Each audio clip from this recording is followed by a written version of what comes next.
Hello, my name is Heather, and this is a little tutorial on working with wheel or chakrasana.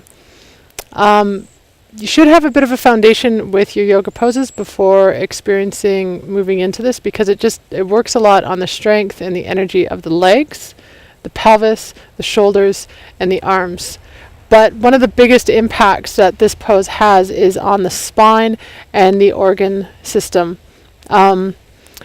In this pose, the spine is uniformly pressed towards the front of the body, opening not only the inner space of the body, but drawing consciousness and awareness to the chakras that align along the spine. So we're going to break it down. We're going to start with Setu Bandha, which is just little bridge, and then we're going to play with opening up into full wheel. So come on to all fours. We're just going to play a little bit with the interplay of the pelvis, so the difference between a tuck and a tilt. So when you're on all fours, anchor down through the tops of the feet, spread the fingers out, and then keep the whole body still, but bring your awareness right into the sitting bones. And if you take the sitting bones and draw them up towards the sky, you'll feel that the low belly starts to drop, and this is a tilt position of the spine. And now if you take those sitting bones and draw them down, like you're anchoring them towards the mat, you'll feel that the low belly starts to lift up, the pubic bone starts to lift up, and this is moving into a pelvic tuck.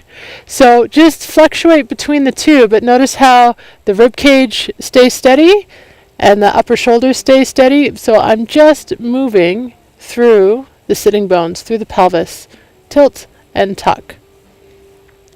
Okay? Then from here, move onto the back. And when you come onto the back, take the spine, neck, and head, make a nice long line. Walk the feet in towards the body. See if the fingertips can reach the heels. Now, sometimes that's just a little bit too tight, especially if you have a little bit longer or shorter arms. So a comfortable distance is adequate. And we're just going to start by stretching the psoas. So take the arms and bend at the elbows, hug the elbows in towards the body and anchor the elbows down and spread the fingers open. From here, root down through the triceps, so that's the back of the arms, also the shoulder blades and the shoulders themselves. Now move into the tilt position that we just experienced on all fours. So start to take the sitting bones and draw them in towards the earth, and feel how that creates a gap in the low back. Okay, so this is position one, staying here. Now if you want to get that nice stretch into the psoas, keep lifting and creating that arc through the mid-spine. And then when you get here, just pause and breathe. Hold this position. This is a beautiful release if you have low back tension. Great way to release the low back. And then just gradually come down. Okay, imprint the spine back onto the mat, release the hands, walk the feet out to the perimeters of your mat, and then knock the knees in and touch, and just a little shake to release the low back. And so we're going to build from there. So we heel toe the feet back into position.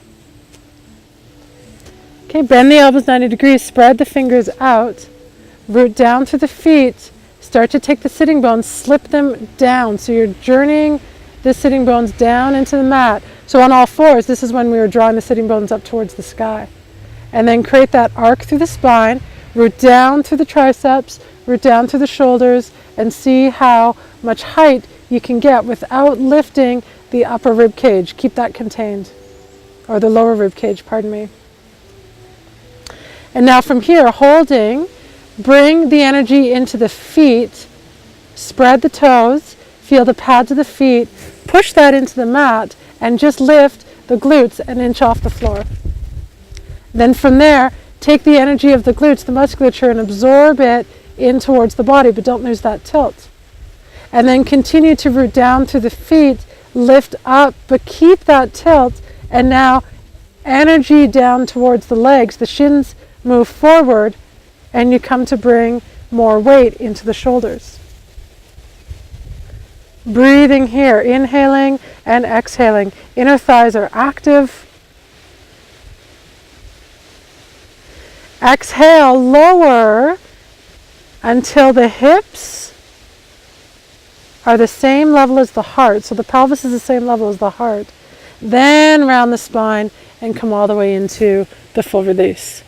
Again, relax the arms, feet walk out, knock the knees in, shimmy the hips a little bit, big breath in and out. So now you can stay playing with little bridge, Setu Bandha, and just start to feel that new experience. Because oftentimes we come into that pose from a tuck position, but we're playing it from a tilt, creating space through the mid-back. If you want to start playing a little bit with full Chakrasana, then feet are hip-width apart, fingertips and heels touch. All right, root down through the triceps, through the shoulders, create that tilt, so get the sitting bones imprinting into the mat. Create that arc through the spine. Lift the heart. All right, now from here, take these little robot arms that you have and just lift them up and bring them onto the mat beside you. You should see your elbows in your peripheral vision. You're going to lift to the position of little bridge, so root down through the feet, take the shins forward, start to hover the glutes, absorb them into the body without transitioning into a tuck, and then start to bring the weight into the shoulders here. Okay, now from here, press down through the hands. So you're going to take the energy into the palms, push down so you can pop up onto the top of the head. Okay, now you're here. You're going to set up. Elbows hug in towards each other. Find that midline. And then root the shoulders into their sockets. Inner thighs hug in. Take an inhale here, and as you exhale, press straight up. Lengthen the elbows. Keep the head as an extension of the spine, and keep manifesting the inner thighs towards each other, in and up through the inner thighs.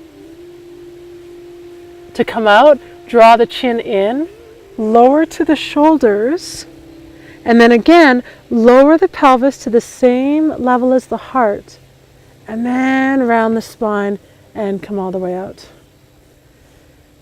Walk the feet to the periphery of the mat, knock the knees in. Breathe here. So when you start to experience the opening through the torso in this pose, it's as though there's a winnow coming right through the midline of the body, and it just creates a real sort of sense of clearing. Okay, so that's the first wheel. If you want to play a little bit with getting more opening through the shoulders, follow along. Knees bent, feet flat. Try not to rush. Take the palms, float them up. Bring the hands to the sides of the body. See the elbows in the peripheral vision.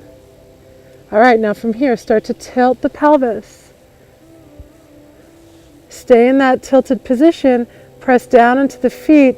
Start to bring the shins forward. Lift the glutes up and absorb the glutes towards the body. And then bring the weight into the shoulders. Inner thighs hug in. Stay here, and now pop onto the top of the head. So push down through the hands, come right to the top of the head, elbows in, shoulders in. Stay here, breathe. You're going to take the energy of the arms and translate them down to the legs, and then the energy of the legs and up into the torso, and go straight up. From here, press into the feet, start to thread the chest through the shoulders, and pulse back. Inner thighs hug in, inside edges of the feet are active, and back through again. Take one more pulse. Tuck the chin, lower to the shoulders. Okay, lower the pelvis, same height as the heart, and then round and release. Walk the feet out, hip width apart, draw the knees in. Take a few moments, let your body just absorb the effects of that pose.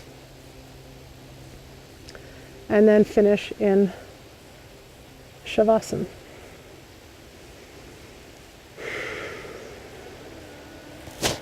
There we go, that's Chakrasana. Namaste.